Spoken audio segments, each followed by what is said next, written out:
Hello everyone, my name is Chris. Welcome to my hobby blog. Today it is November 8th. I am going to bed soon, but I wanted to discuss a movie, documentary, exploration of a thesis statement. It's a very complicated presentation, if you will. It is released by Criterion. It is spine number 134. Directed by Benjamin Christensen, released almost 100 years ago in 1922. This is the film Haxan. According to the essay, that's how you say it, so that's how I will say it. First of all, this is a wonderful, wonderful cover. I absolutely love the packaging. I remember when I recently just bought this, I was very excited. Knew about nothing about the film, but this was a recent Blu-ray upgrade that Criterion has done. I just love that cover. It invokes the devil, Satan, witchcraft, with the woman facing away from the camera towards what we can infer is the devil. But this film is basically a thesis for the director, who was absolutely infatuated with the linkage between witchcraft and mental illness that we know of today. Although this was made 100 years ago, next year, he convincingly presents a case that schizophrenia, hysteria, misogyny even, was what drove the Middle Ages, and how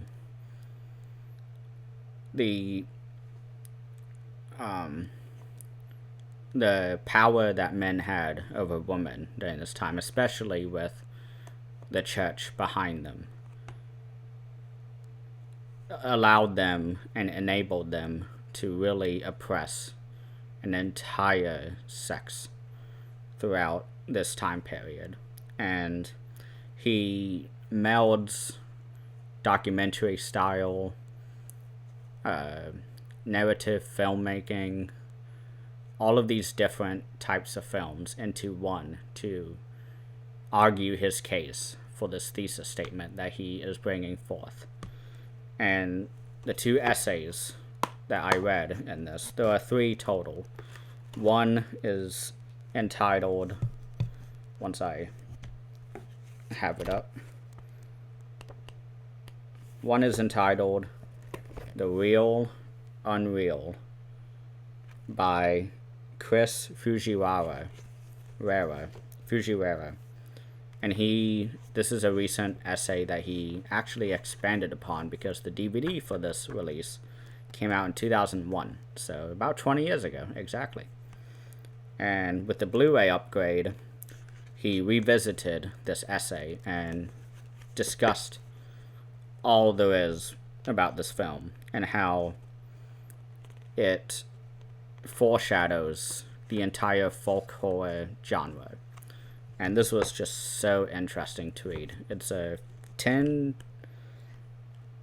15-page essay, so it's pretty beefy. But the next essay that I really, really enjoyed is Let Her Suffering Begin by Chloe Germaine Buckley.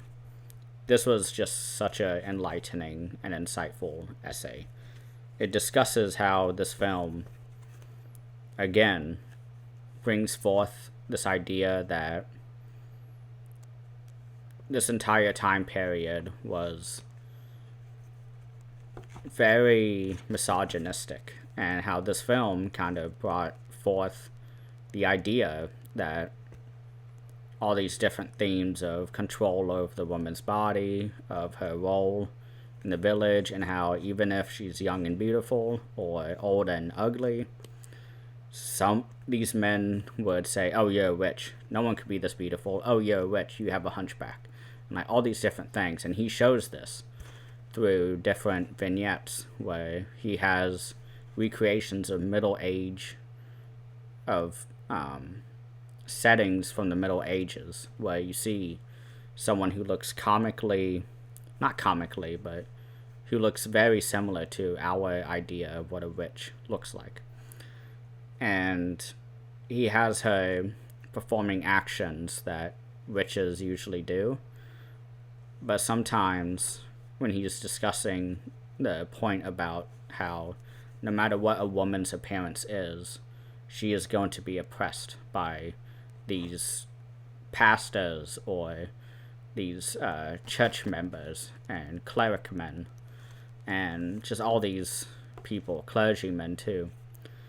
And there's a scene where he transitions from a Middle Ages witch, of her having, the moles and a very large nose and a hunchback and leathery skin, all this different stuff. And he transitions to modern day for him in the 1920s. And it's the same type of woman, except she's afflicted with hysteria, or she's very poor and is unable to keep her body healthy. And he discusses kind of how the class system also contributed to the oppression of women throughout the Middle Ages, because a wealthy woman was able to, have perfumes and makeup and so on and so forth. But poor women, especially older poor women, their bodies were scarred, and what ended up working against them very much, not just in terms of medical reasons, but because a priest could look at them and be like, "Oh God, you must be cursed by the devil with how ugly you are, burn her," and put her on the stake. And it was just illuminating reading Chloe, the essay writer, discuss the feminism within this film, and it was very insightful. I never thought of it that way. I was thinking more what the author or the filmmaker was talking about, Benjamin Christensen, and how he just barely touched on it. But considering that's the 1920s and he was bringing forth this idea, it's very, I guess, progressive, shockingly, with how it is. Because I just recently watched The Hunchback of Notre Dame with Lon Chaney, and I was watching the behind the scenes on that movie, and all the men in there were disgusting. They were spanking women and laughing about it and pushing them down and all this stuff. And meanwhile, on the other side of the world in Sweden, there's this guy discussing these topics in a tasteful, serious way, opening the discussion, if you will. And wow, I really, really enjoyed this documentary. It brought forth a lot of ideas that made me think about it for a while, and then I read the essays, and my God, this is probably one of my favorite silent films of all time. I love Nosferatu, but I think this rolls over. And also the packaging, my gosh, I love that cover with the witch motioning to the moon. And I love the treetops here. What else? I'm gonna take the disc out for a second so I can show you guys the other side of the art. And this is an actual shot from the film. Looks absolutely incredible. I'm trying to see. Yeah. You see a naked woman laying on the ground being groped by the devil. And this is an image that appears throughout the film. It's really haunting, but wow. It is such a great package, such a great such a great just release in general. But there are more supplements that are on this that I did not watch or interact with. One of which is a whole other cut of the film from the 60s entitled Witchcraft Through the Ages, where author William S. Burroughs, who wrote John Carter of Mars and Naked Lunch, I believe. Naked Lunch, of course, was adapted by David Cronenberg in the 80s, late 80s, I think. Maybe in the 90s. But that was a version I really wanted to watch, but I wanted to get the original one, the one that was heavily censored when it came out, and just completely re-edited, down by 30 minutes. It's an hour and 45 minute movie, and considering it's from 1922, pretty impressive. But yeah, oh my gosh, it's a 2K restoration. It looks incredible on screen. Probably one of the best looking restorations. I also own Passion of Joan of Arc by fellow Swedish filmmaker, silent filmmaker, Carl Theodor Dreyer, I believe is his full name. But this is the first time that I've seen a silent film look so good. The Hunchback of Notre Dame looked really good on 4K, but it was a Blu-ray. But this broke records, in my opinion, to what I've seen on silent film presentation. So,